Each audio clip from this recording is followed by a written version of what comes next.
How to change language on Bitget account. Welcome and let's get right into this tutorial. In order to do so, you can easily download your Bitget app on your device.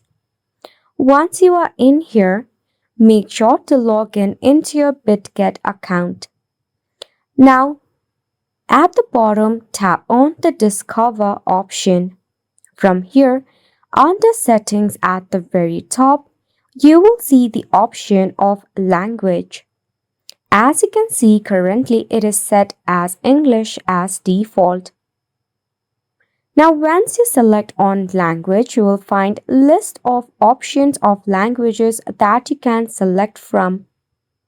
Scroll down until you see the designated language that you want to change into. Just tap on the language, then just tick mark or cross it out once you are done. After which, you will get yourself your designated language for your Bitget account. It is a quick and easy process. However, if you face any of the difficulty regarding it, check out the help and support of Bitget. And it's a wrap for the video as well. Thank you so much for tuning in.